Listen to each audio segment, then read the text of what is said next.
अगर मैं ना होता तो आज दुनिया के नक्शे पर इजराइल नाम का कोई देश होता ही नहीं। वो बहुत पहले ही हवा में उड़ गया होता।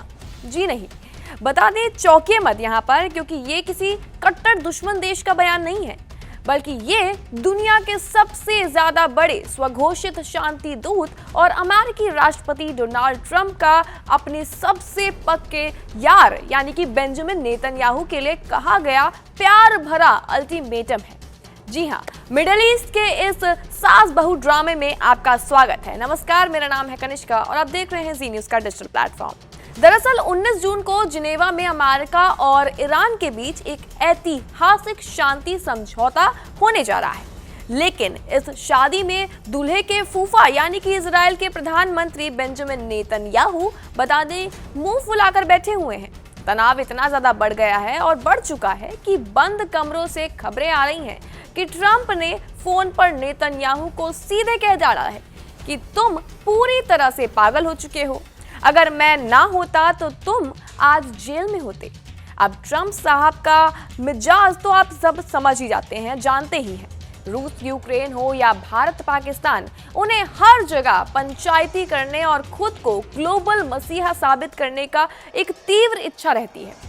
इस बार उन्हें नोबेल शांति पुरस्कार की ऐसी तलब लगी है कि उन्होंने इसके बाद इजराइल को भी नहीं यहाँ पर छोड़ा है, बशर्ते पर्दे के पीछे ईरान के साथ एक मेगा डील सेट कर दी है। लेकिन बीच में नेतन्याहू ने लेबनान पर बम बरसाकर ट्रंप के इस रायते में पूरी तरह से अपनी मिसाइलें डाल दी हैं। बस फिर क्या था, G7 समिट में ट्रंप का पारा 7वें आसमान पर पहुंच चुका है। जी हाँ, ट्रंप ने सरेआम ये कह दिया कि मैंने इजराइल को बोल दिया है कि थोड़ा सा यहाँ पर जिम्मेदार बनो। ये कोई लड़ाई हमेशा नहीं रहेगी, हमेशा नहीं चल सकती है। लेबनान पर ये हमले मेरी ईरान डील पर पानी फेर रहे हैं।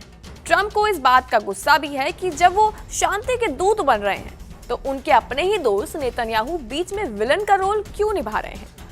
अब हमारे बीबी यानी कि नेतन्याहू भी कोई कच्चे खिलाड़ी तो है नहीं, क्योंकि उन्होंने भी सधे हुए शब्दों में ट्रंप को आंखें दिखा डाली हैं। दरअसल नेतन्याहू ने बयान जारी कर दिया है और ये कह दिया है कि समझौता अमेरिकी राष्ट्रपति डोनाल्ड ट्रंप का फैसला है, वहीं इसका नेतृत्व कर रहे हैं और सेना की वापसी और परमाणु जो कार्यक्रम है उनको एक साथ कैसे खत्म करेंगे ये उन्हीं का सोचना है, मेरा इससे कोई भी लेना देना नहीं है।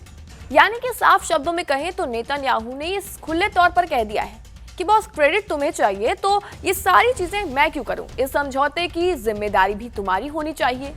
वैसे बता दें कि नेतन्याहू साहब इस समय एक तरफ कुआं और दूसरी तरफ खाई की स्थिति में बने हुए हैं। दरअसल बता दें, आपको याद भी दिला दें कि 28 फरवरी को जब ईरान पर बड़ा हमला हुआ था और वहां के supreme leader Ayatollah Ali Khamenei मारे गए थे, तब इजराइल और अमेरिका कंधे से कंधा मिलाकर खड़े हुए थे और ईरान के खिलाफ मोर्चा खोले हुए थे।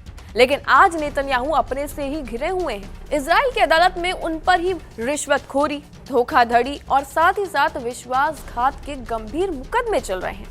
अब आलम तो ये है कि उनके वकीलों ने तक कोर्ट से उनका हाथ छोड़ दिया है और कह दिया है कि हुजूर जिरह के घंटे थोड़े कम करो, प्रधानमंत्री को देश की जरूरी बैठकों में भी जाना है। अब जरा उस समझौते की शर्तों पर भी गौर फरमाइए। दरअसल जिससे यहाँ पर सुनकर नेतन्याहू के तन बदन में आग लग चुकी है।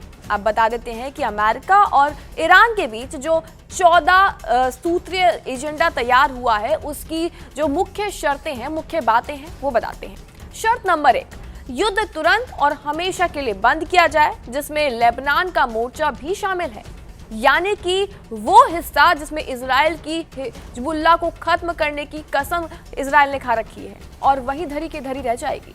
शर्त नंबर 2 कहती है कि अमेरिका अपनी समुद्री नाकेबंदी हटाएगा और 30 दिन के भीतर भीतर स्ट्रेट ऑफ हॉर्मुज को जहाजों के लिए खोल दिया जाएगा, ताकि तेल का कोई भी यहाँ पर खेल फिर से शुरू हो सके।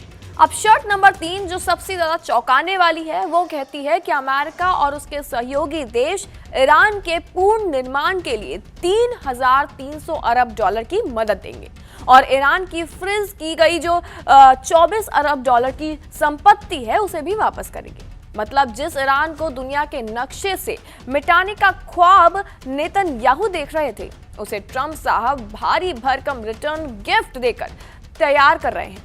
वहीं उधर ईरान के डिप्टी विदेश मंत्री ने अब बता दें, ये साफ साफ कह दिया है कि हमें अमेरिका पर बिल्कुल भी रत्ती भर भरोसा नहीं है।